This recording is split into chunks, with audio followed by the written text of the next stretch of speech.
first of what we hope will be a series of webinars from the National Constitution Center, highlighting a series of online resources that are available to you and your students to support your remote learning needs in the coming months. The first session will be focusing on the First Amendment, past, present, and future. My name is Mike Adams. I serve as the Director of Education at the National Constitution Center, which you may have guessed from my background is currently not open to the general public as a physical museum space, but we are here online to support you and your students. This session is being recorded so that you'll be able to access it later, or if you want to share the recording with any of your colleagues, please feel free to do that. If you have any questions throughout the session, please feel free to submit those in the chat section. One of my colleagues, Sarah Harris, is our Manager of Education. She is also on this session with us. So either Sarah or I will get back to your questions as you ask them in the chat section. We will also give you access to the slides that we'll show in just a few minutes at the end of the webinar. So don't worry about writing down links or figuring out how you'll access all of this stuff later. We'll make sure you have the ability to access any lesson plans and online learning tools that we'll highlight in this session. We anticipate this being about 20 minutes long, so we should wrap up around 12:20. And if you have any questions after that, please feel free to reach out to us via email to education@constitutioncenter.org. So with that, we're going to get started. I'm going to switch over to a screen share. So that's me. Again, this is the First Amendment Past, Present, Future webinar. Mike Adams, Director of Education. If you have any questions, my email address is on the screen, madams@constitutioncenter.org. And at the bottom of the screen, you can't see it entirely, but it does have our Twitter handles, which are Constitution Center, CTR, and @MadamsEducation. Yes, M. Adams is Madams. So with that, let's get started. Who is the National Constitution Center, or who are we? Just as a little bit of background, we were chartered by Congress in 1988 as part of what was called the Constitution Heritage Act, which called for a national center for the study of the Constitution that would disseminate information about the United States Constitution on a nonpartisan basis in order to increase awareness and understanding of the Constitution among the American people. Like all important civic education mandates from the federal government, we were not funded, so we didn't actually open our doors until July 4, 2003. What kind of stuff do we do? We're a museum in Philadelphia's historic district that has exhibitions, theatrical performances, and special events. We have a program called Constitutional Ambassadors, an immersive experience for students to spend a full day at the center with our staff and with constitutional experts. So when we're all back together again someday, hopefully soon, and we're with our students and able to go on field trips, please come visit us in Philadelphia. We have town hall programs, civic education enrichment for audiences of all ages. So if you want to hear from historians or constitutional law scholars, our town hall programs are a great way to do that. Many of those during the current coronavirus situation are available online for live streaming. So look at our website for that information. And we are a leading online learning platform, which is constitutioncenter.org. We're one of the most visited websites among any museums anywhere in the world.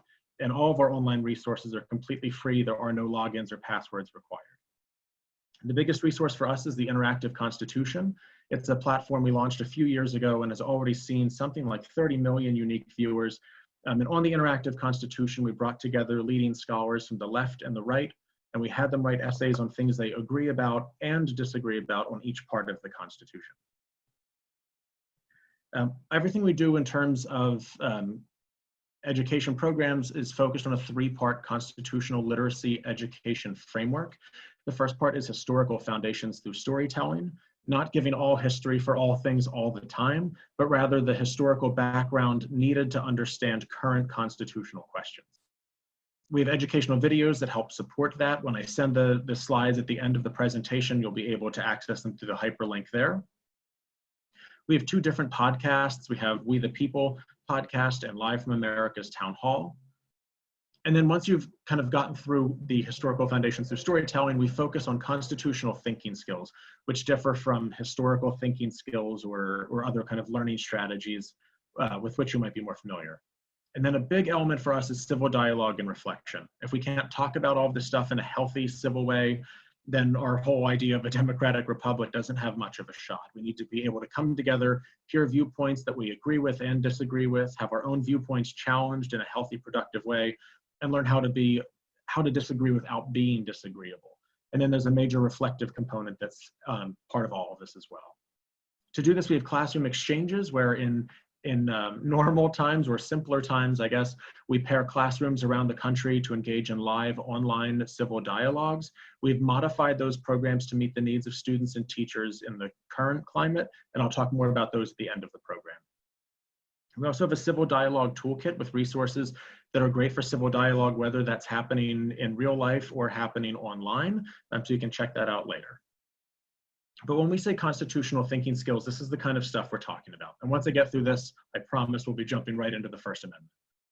A big part of this for us is asking people to separate their political opinions from their constitutional opinions.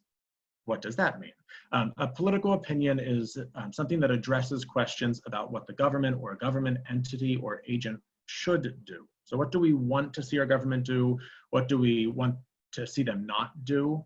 Whereas a constitutional question or a constitutional opinion looks at what the government or government entity or agent may or may not do. In other words, what are they allowed to do under the terms of the Constitution?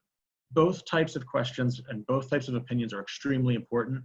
We would never suggest that students shouldn't express their political opinions. But if you want to have a healthy, rigorous political debate, the Constitution Center is probably not the right resource for you. But if you do want to have a healthy, rigorous constitutional discussion, we are the place for you. We ask all learners, children through adults, to try to separate these as best they can. It's not easy, but it's important. Here's what we think is an easy example of how to do this. A political question could be something like, should the federal government raise the tax rate on individual incomes? We can say yes, we can say no. It's probably what the 2020 presidential election will look like in large part. The constitutional question that's related to that is, can the federal government tax individual incomes? And that answer is yes.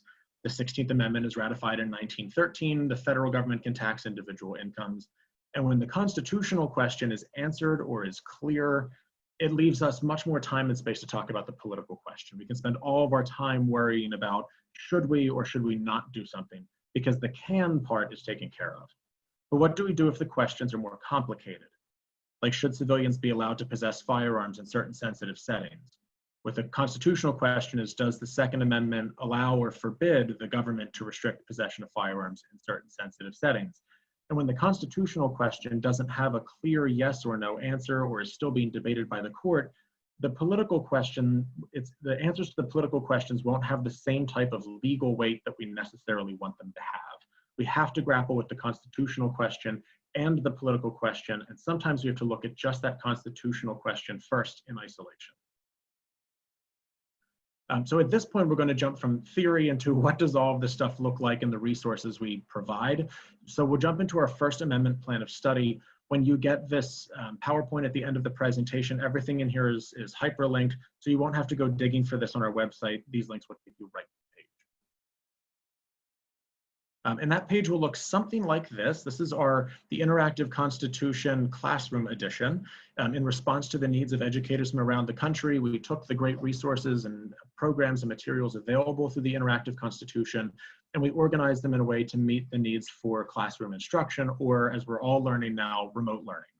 There's a little bit of background on how we teach about the Constitution and a reiteration of our framework. But if you scroll down, you'll find on this page the First Amendment Plan of Study. The plan of study was developed with the idea that it would be a 2-week intensive way of looking at each individual clause of the First Amendment, its history, current constitutional questions, different ways scholars from the philosophical left and right have tried to answer those questions.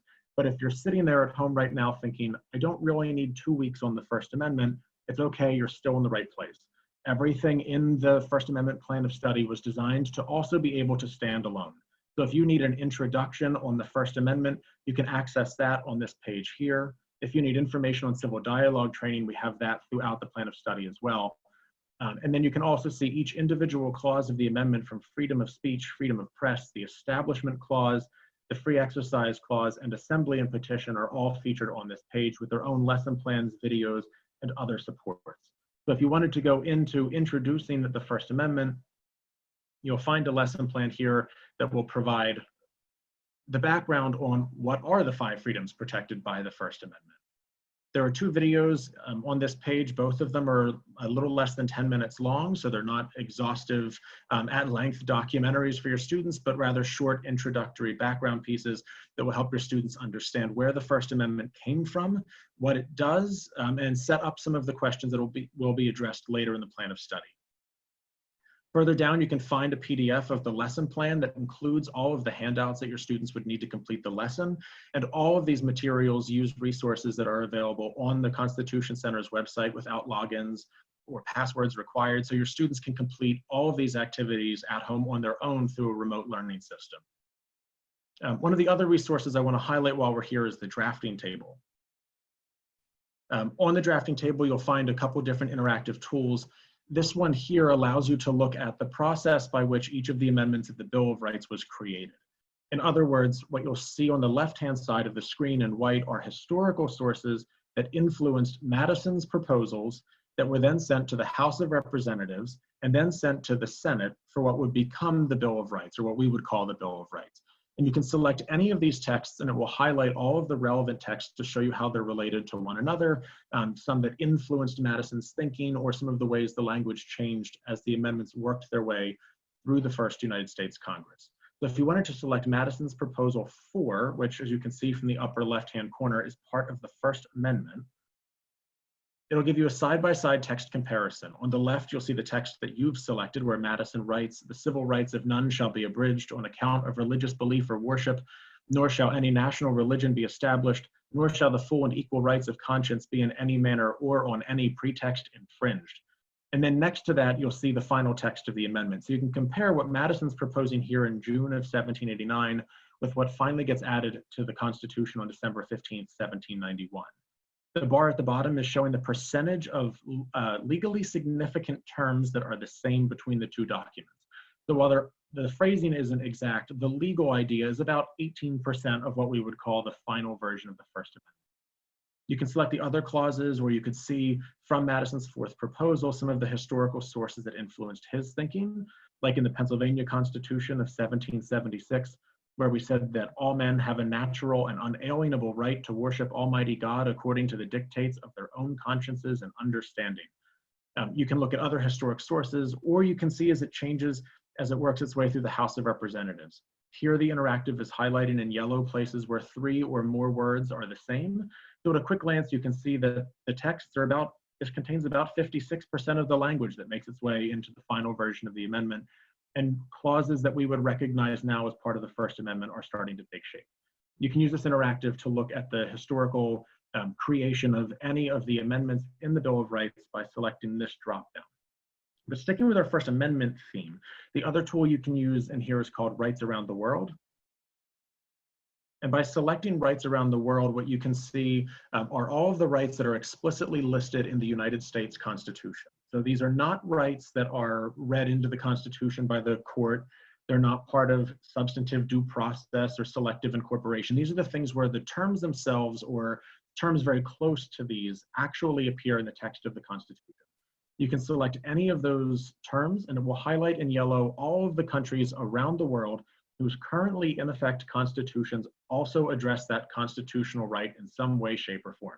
So you could compare what freedom of expression looks like in the United States Constitution compared to any other constitution that currently addresses that right. And that's what we're going to do. So when I click freedom of expression, you will see highlighted in yellow every country around the world whose constitution currently addresses the freedom of expression. So at the top of the screen, you'll see the text of our Constitution, how we address it. First Amendment, obviously. Congress shall make no law respecting establishment of religion or prohibiting the free exercise thereof or abridging the freedom of speech or of the press.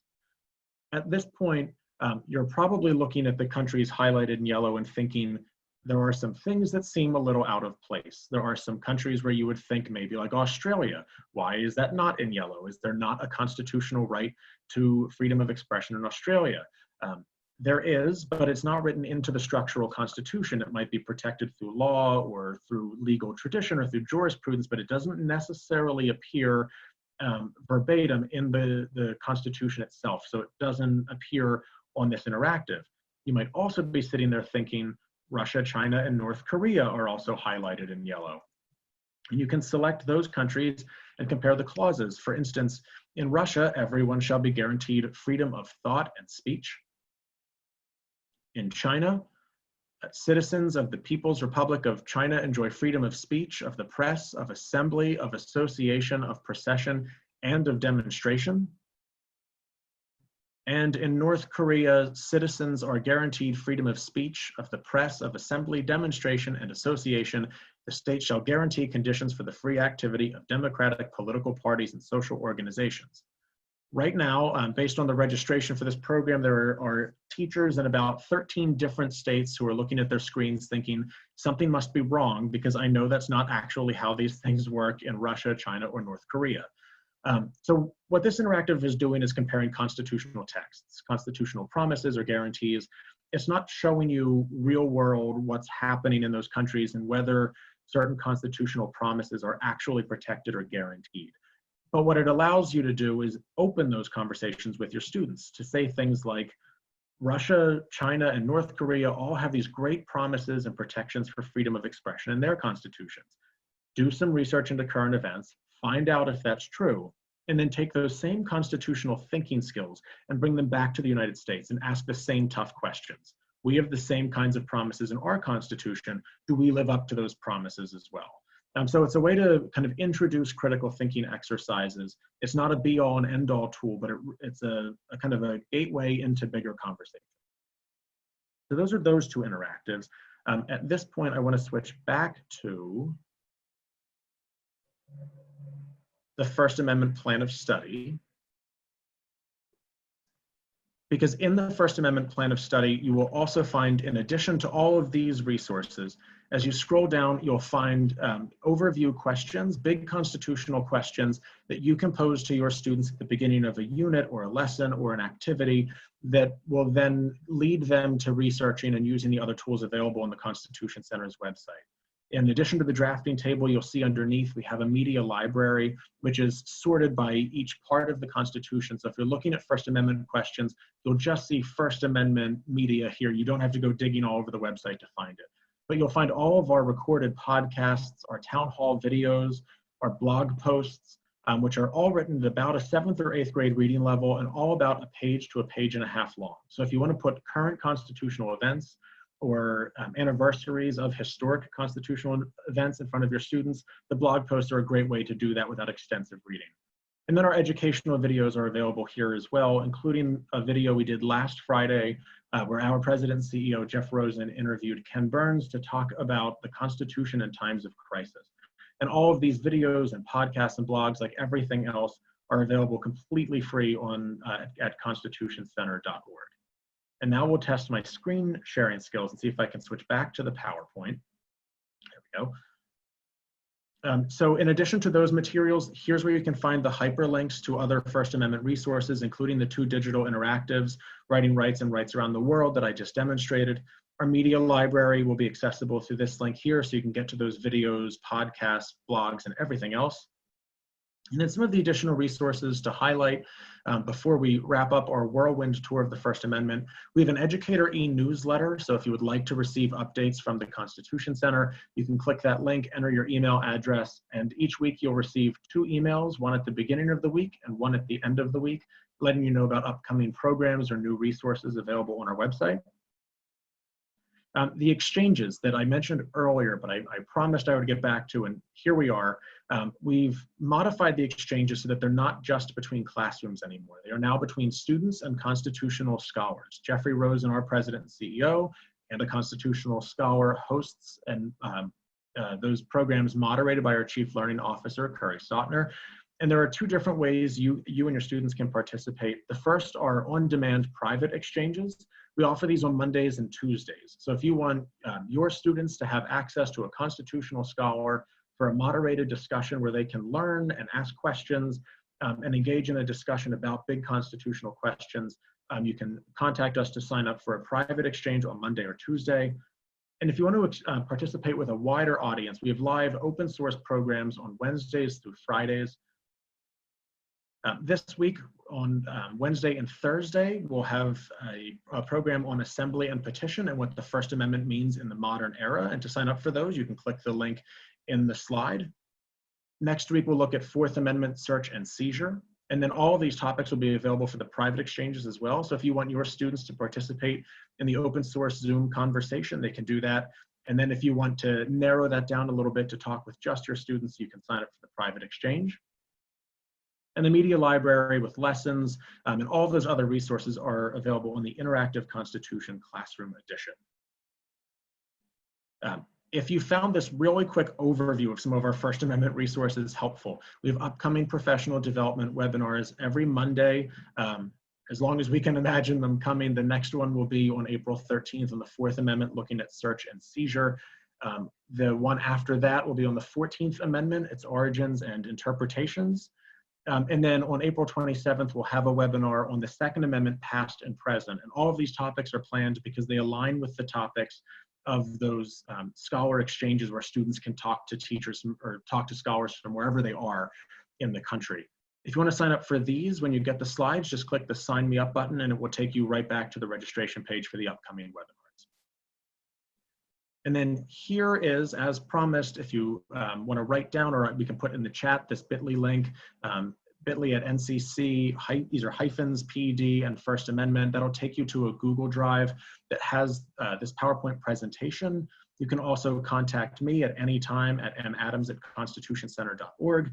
Our Twitter handle's on here as well. It's a great way to get updates about upcoming programs.